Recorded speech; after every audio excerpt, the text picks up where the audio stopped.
Welcome to Let's Talk Micro. Hello, everyone. Welcome to another episode of Let's Talk Micro.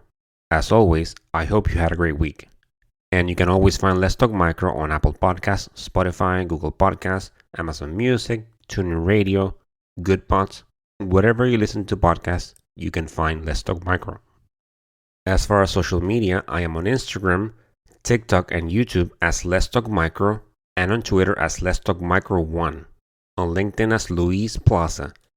And if you have any questions, if you want to send an email with any feedback, any suggestions, you can do so at letstalkmicro@outlook.com. As always, any feedback, any suggestions, they are welcome and appreciated. So please go ahead and subscribe to the podcast, download episodes, and leave a review if the app allows you to do so. If you haven't listened to the previous episode of Let's Talk Micro, please go ahead and do so. It was a great episode with Dr. Bobby Pritt, which is the director of the parasitology lab at the Mayo Clinic. She came to the podcast and gave us an overview of parasitology, like what kind of samples, what kind of testing, what molecular testing is there, what is the future of molecular testing. She talks about digital parasitology, and I asked a question if whether we should be giving parasitology the importance that we give, let's say, bacteria. So overall, it was a great episode, very informative. So if you haven't checked it out, please go ahead and do so. So today's episode is about something that clinical microbiologists, medical lab scientists and micro, that we are familiar with. It's a document that we work with very closely on our day-to-day activities in the lab, which is the M100, the CLSI M100. So CLSI is the Clinical Laboratory Standards Institute, and the M100, it's updated every year, and it contains invaluable information about clinical microbiology. It has breakpoints, it has intrinsic resistance, it has a lot of information that it is, that we use as part of our susceptibility testing and when we're working with these organisms. So I thought it would be a good idea to bring someone in, to talk about the latest update. So in this episode, Dr. April Bobenchik from Penn State Health, she's the director of microbiology at Penn State Health. So she comes to the podcast and she talks about what the CLSI M100 is, where the information comes from, how does that information relate to the job that we do in microbiology. And of course, she talks about the changes. What's new, what changed. So she talks about, cefiderocol, changes with the aminoglycosides. So overall, a very informative episode, very educational. So I hope you enjoy it. Let's go ahead and listen to it. So on today's episode, we are talking about the CLSI, Clinical Laboratory Standards Institute. If you're a medical lab science, student, you might be a little bit familiar and maybe not too much. If you work in the laboratory, you definitely are familiar with it. And specifically, we're going to be talking today about the CLSI M100, a very important document for those of us that work in clinical microbiology on the bench. We reference it a lot. We see it. We're familiar with it. So today we're going to be talking about that. As you know, this year, the newest edition, the 33rd edition, came out. So I thought it would be a good idea to do an episode and talk about it. So with me today, I have a guest, Dr. April Bobenchik, and she's going to be talking to us about the CLSI M100. Dr. Bobenchik, welcome to Let's Talk Micro. Thank you very much. I'm looking forward to speaking with you this afternoon. I am currently the medical director of microbiology and virology at Penn State Hershey Medical Center. I am also an advisor to the subcommittee on antimicrobial susceptibility testing for CLSI. I co-chair the text and tables working group, and I'm a member of the outreach working group for the subcommittee. I think what's interesting about me too is that I actually started out as a MLS. My bachelor's degree is in medical technology. I was working on the bench. I worked for 5 years, second shift as an MLS before going back to get my PhD. I was very interested at that time. I thought I was going to go into like diagnostic development, but while I was working as MLS, I really realized how much I enjoyed being in the laboratory, and that there was actually positions for PhDs in the clinical laboratory. So after finishing up my PhD, I then went and did my CPET fellowship at UCLA, where I was exposed to CLSI and antimicrobial susceptibility testing, working with Dr. Humphreys and Janet Hindler. I attended my first CLSI meeting in 2013, and I've been attending every meeting since then. So I've been 10 years now with a volunteer. So I'm pretty familiar with the M100 document by now. Well, that is great. And I had a chance to meet and do an episode with Dr. Humphreys, not too recently, actually, and recently. But definitely, welcome again. And it is great, having a fellow MLS, and that's another career choice. And it's definitely great when you see, because you definitely, not all the, directors are have been CLS, MLSs. So you kind of have a good understanding of how the flow is and what goes on the bench. And that's always great. So thank you. So, on the intro, I talked a little bit about, we're definitely, as medical lab scientists, we're familiar. And in this audience, we have sometimes, we have students, maybe some that might have been out of micro for a little bit. So can you start with a brief overview of what, the CLSI M100 is, and how does that information relate to the work in clinical microbiology? Sure. So first, I want to start off with just a general overview of CLSI in general. It is stands for the Clinical Laboratory Standards Institute.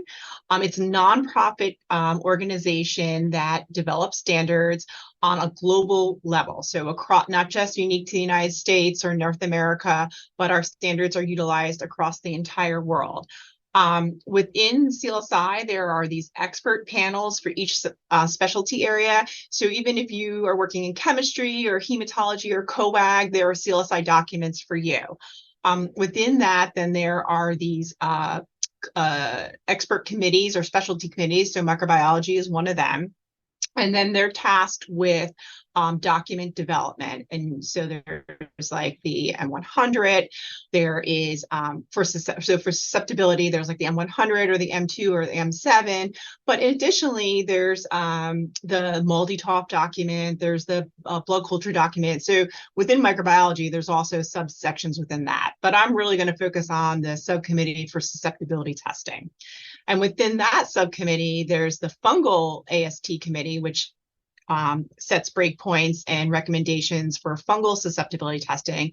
And then there's also the veterinary susceptibility testing committee, which sets breakpoints and standardizations for vet microbiology. So again, I'm only going to talk about the bacteriology side today because that's where the M100 belongs to.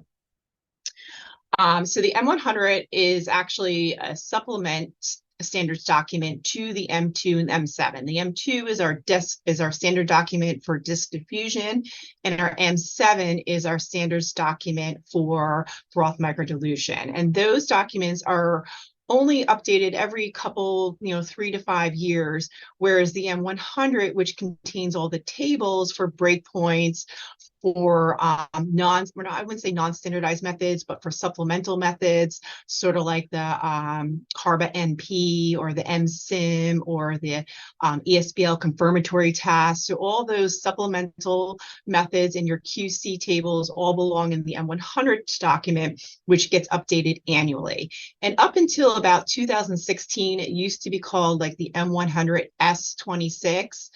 S was for the supplement, and now they kind of dropped that, and it is just called, M100 27th, 28th. And right now, currently, we are on the M100 33rd edition, working on the 34th edition for next year. Okay, so you're currently, I imagine that you have to start the work early. So you're currently working on the next edition, even though like the new one just came out. And so that information, so that it's in this document, we definitely, like you mentioned, we get our breakpoints, we see our MICs, our zone of inhibitions, intrinsic resistance. There's a lot of information that we use in our work. So where does the information come from? So the way the subcommittee is structured, there are these standing working groups. So there's a breakpoint working group. And within there's a methods a development and standardization working group. There's a methods application and interpretation working group. There's the QC working group, text and tables working group. And so each group has their own, I guess, objectives or criteria, or I would say tasks that they need to accomplish for the following year. So a couple of examples would be, so the Breakpoint Working Group, within them, they would have these ad hoc working groups, which is recently we just updated the aminoglycoside breakpoint. So there was an ad hoc working group for aminoglycoside breakpoints. So anywhere between 1 or 2 or 3 years, they'll be working on revising or reviewing all the data that was used to put into the breakpoint, looking at new PK/PD data, new clinical data, and they kind of gather all this data. They meet several times over the course of a year. And then we have 2 in-person meetings. They were virtual during the pandemic, but now they're back to in person, one in June and one in January, where now your ad hoc working group will then present its data to its overall working group, the Breakpoint working group. They will then review their data package, they will vote on it, and then they send their recommendations up to the subcommittee. So on these in-person meetings are about 3 days. And on days 2 and 3, the subcommittee meets, it's called plenary session, and each individual working group will present their data package to the subcommittee members. I believe there's like 13 of them, and they will vote on whether or not they agree with what the recommendations are from the Breakpoint working group, or say a methods development working group. They recently developed the direct from positive blood culture DISC criteria or DISC cutoffs. That working group has been working for a number of years now, presenting new DISC correlates or DISC cutoffs for different antimicrobials with Enterobacterales or Pseudomonas.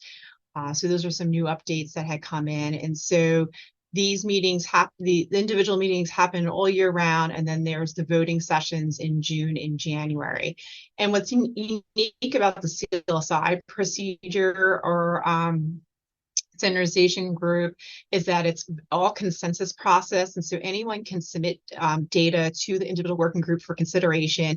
It does need to be submitted by the agenda book deadline, which is usually about 2 weeks before the actual meeting in January or June. And then that meeting gets presented if it's in the agenda book, and then gets voted on. But the meetings are open to the public, so anyone can attend the meeting. They can raise questions at the meeting. So it's a very open process where we take into considerations everyone's comments, and they take into consideration when they make their votes. So we have people from all over, whether it's industry or device manufacturers, drug sponsors, government agency like FDA, CDC, all attend our CLSI meetings to kind of give the different perspectives. Because we think of it from the laboratory's perspective that we're only leaving the M100 for using it to do susceptibility testing, but many other people use our document, especially in the diagnostic device arena, where they're using that document to determine what type of panels they may create, or new software that they're going to put on their instrument. And then our public health colleagues are there. So it's kind of a mix of different people, plus our clinicians, our infectious disease doctors, our ID pharmacists. They have different asks of the committee as well. So yeah, kind of a mix of people.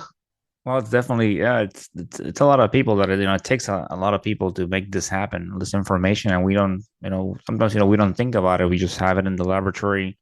We work with it, we use it, we reference it, and then, but yeah, it's good knowing and learning, especially other uses beyond what we use it in the lab. So yeah, definitely thank you for that.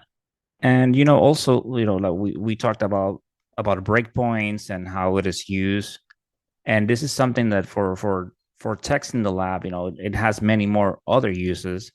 Can you talk more about those, that how it pertains to the work and that we do in the bench, let's say, in clinical micro?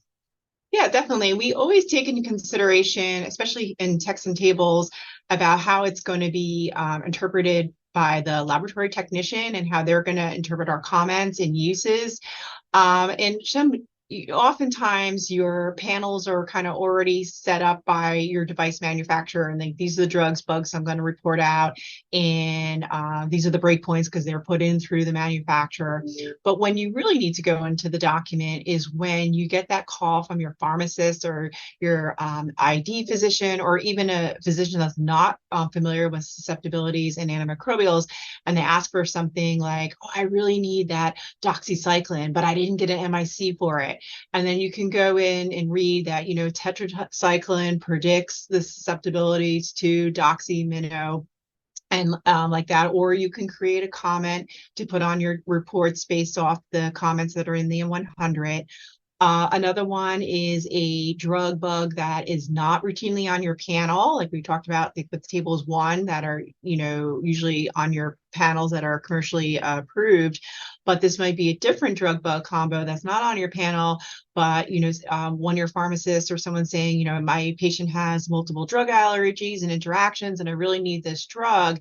And you can go in and say, well, good news, there is breakpoints for this. So I can now send it off to my reference laboratory that will give you a susceptibility result. Or this happens too, and say, actually, no, this drug bug has intrinsic resistance, because oftentimes we find that they're asking for drugs that are intrinsically resistant. And that's why we're not giving them the susceptibility result. And we never expect every single bench level supervisor or even director level to memorize intrinsic resistance and all the little caveats of the different drugs and bugs. So by quickly going into the M100 via, the free version or a PDF version or even the paper version, you can help, guide, yes, we can do that for you, or sorry, I can't because there are no clinical interpretations, or there is intrinsic resistance.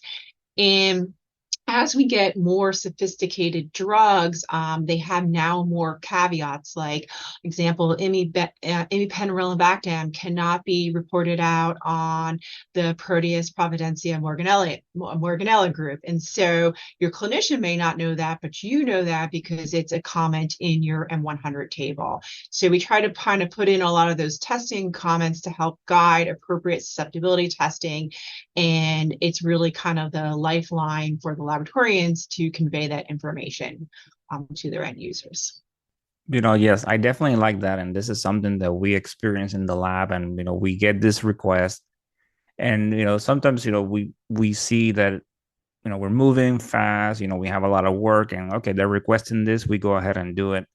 But it's definitely, yeah, that's the best place. You stop by, look at it. You typically, you have an idea what's in your formulary, what you have in your lab. But, okay, I have this drug, so let me check this. Okay, do I see breakpoints? Do I not see breakpoints? Does it say, this group of organisms, they're generally considered resistant to this, and this. And like you said, you can apply sometimes, one interpretation to another drug. So it's a very helpful resource. And those of you that are listening, medical lab scientists, it's definitely, when you get this type of request and you're working this, go and consult it and check it. And you find a great deal of information that helps you do your job in the proper way, which at the end, it helps the patients. And that's what we do it for. So, as we talked about, it is updated every year. So the updates of this year, the 33rd edition came out. So what's new?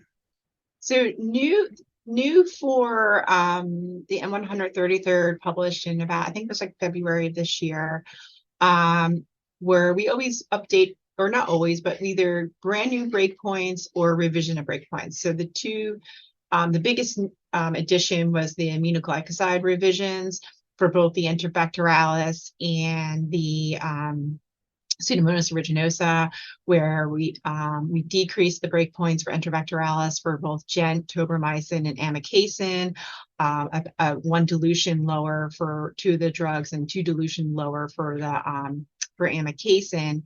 And then for Pseudomonas, we ended up removing the breakpoint for gentamicin and Pseudomonas aeruginosa, and so it's basically considered intrinsically resistant. It's resistant to gent. And then we made a urine-only breakpoint for amikacin. So that was a significant change for Pseudomonas and aminoglycosides. And then we realized that this does really greatly impact the laboratory in terms of, especially if they're using commercial products that may not have the dilutions low enough to accommodate these newer breakpoints. Or their panel may not have dilutions high enough, so it really can have some issues that we do realize when these changes are made, and that's sort of why we have the outreach working group, which is tasked with trying to educate all our users, not just our clinical laboratory folks, but other our end users, our clinicians, as well as our pharmacists, as well as our device manufacturers, on the impact of these changes that we made in the document. So each year CLSI does do a M100 updates webinar. The last I checked, it is available usually for first couple months in the year that you can still available for purchase.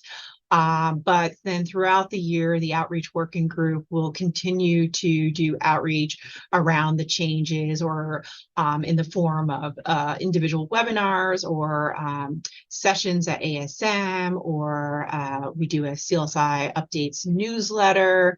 There's also individual publications from the authors of the different breakpoints working groups. So there'll be an aminoglycoside publication about all the rationale went into changing the breakpoints. So that was a huge change.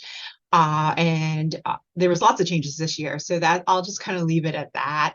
Our other really big change was we reformatted the tables 1, which are our test and report recommendations for the drugs. And this question comes up quite often, is that the tables 1 are very US centric, and we know that our users are not all from the United States, but they historically have always been drugs that are approved for use in the United States or have FDA approval. So that's why you see far less drugs in table 1 than there are in tables 2. Meaning there's way more drugs in tables 2 that have breakpoints, but that may not show up in table 1. And it doesn't mean you can't use that breakpoint in table 2 for that drug bug combo. It just means that it's a drug that's not typically used in the United States or not FDA cleared in the United States, and therefore it's not up in tables 1. And with the revision of tables 1 was to really reinforce the idea of cascade and selective reporting. And so we had kind of changed it out from a vertical format to a horizontal format so that you can cascade across tiers from your, a more narrower to a broader spectrum agent, something that will, we want to prevent, overuse of our agents that should be reserved for more resistant organisms. So you can cascade across your table, and that if a narrow spectrum is resistant, then you can open up our release and test a more broader agent that you may not need to test it if you originally test susceptible to it. So that was a huge change. There is going to be a presentation on the tables 1 at the upcoming microbe meeting. And then that will also be followed up with probably some subsequent like newsletter, education, and other events around that. So that was a really big change for us. That table has not been updated since the early 70s. So certainly a big learning curve there. Additional changes, we do a lot of comment changes this year. So we've kind of aligned ourselves with the IDSA guidelines for AMP-C and ESBL reporting. So we've updated those comments. I drew attention to that in the M100 webinar, and how to think about certain reporting strategies, especially with our AMP-Cs when you're reporting a 3rd generation cephalosporin on sort of an Enterobacter cloacae complex or clemerogenes. We really do want to urge caution with either suppressing them or alerting our end users that you can develop resistance with that. We didn't really have that strong of a language prior to this edition, and so we definitely wanted to kind of guide our users in that direction. We also put in some warning comments about subphysical susceptibility testing. It's been really, really tricky, especially for our Acinetobacter species, but does apply to our other organisms as well. So lots of changes in that realm. Always we update QC. And QC ranges or QC notes and stuff. And so, like I said, at these meetings, there's all these different standing working groups that all have charges that need to be done, or, tasked with certain things to look at. And then all that goes up to the subcommittee, both in January and June for voting. And then all those changes get incorporated into the official meeting minutes, which are available to all users on the CLSI website. You can go under the AST resource section and click on meeting minutes. And so you can kind of know what's coming up. So it's not actually a huge surprise. You can go in there and read the minutes and see what was voted on. And as soon as the January meeting happens, we just had ours in January 2023, those things that were voted on in January are now going to be incorporated into the current draft. So we're working on the 34th edition as we speak. We meet next week in June to incorporate more changes. And then it goes back through voting at the end of the year for publication in the early 2024. So I think those are kind of like the big highlights of this year, the biggest being the aminoglycosides and then the table 1 revision.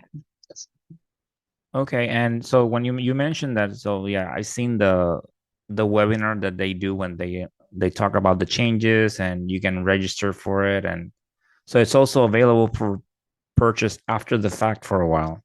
Yeah, I was checking on that because I recently did a local talk here in Pennsylvania about CLSI updates, and I was kind of going through resources for everyone beyond, attending a meeting. There's lots of other resources that I don't think everyone's ever always aware of.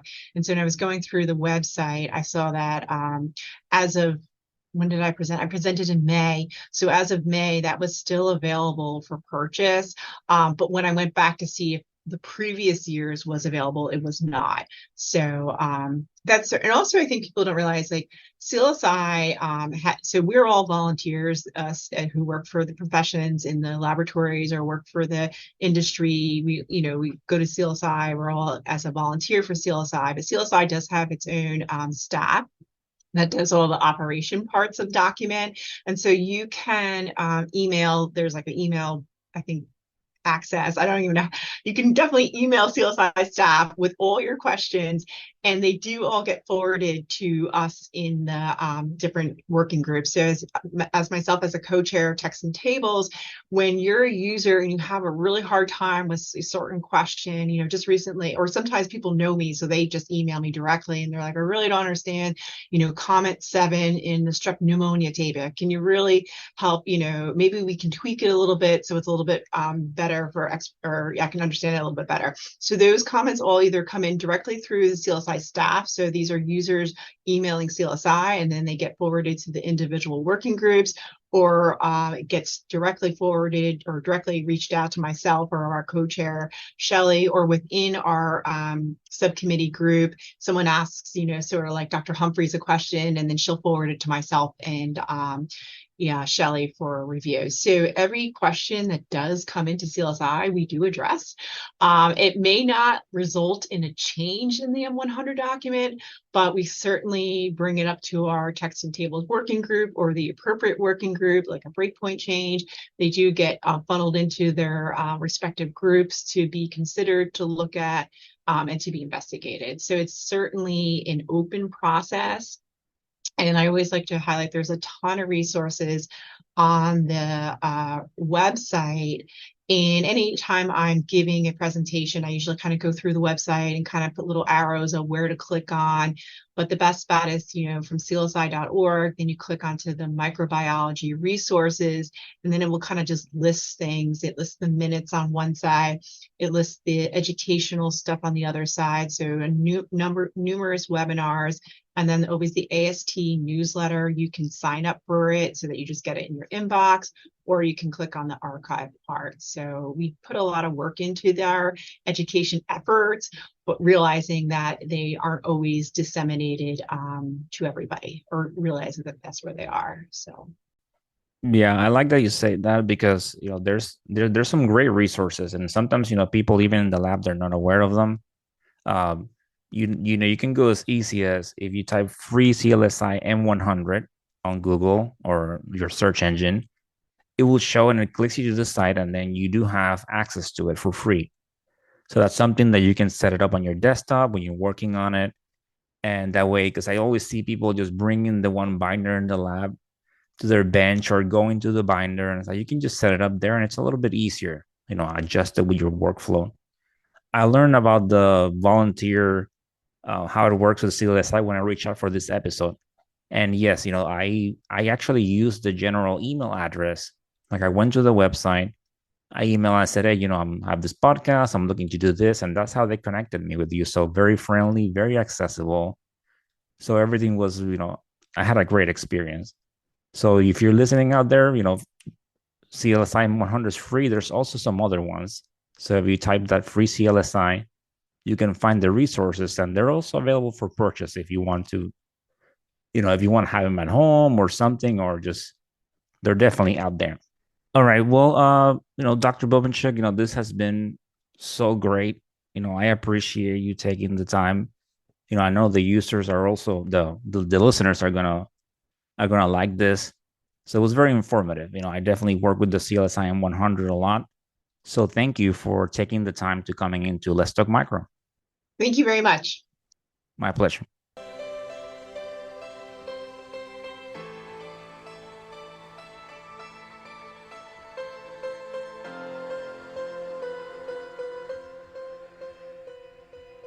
And that, my dear audience, it's the end of this episode.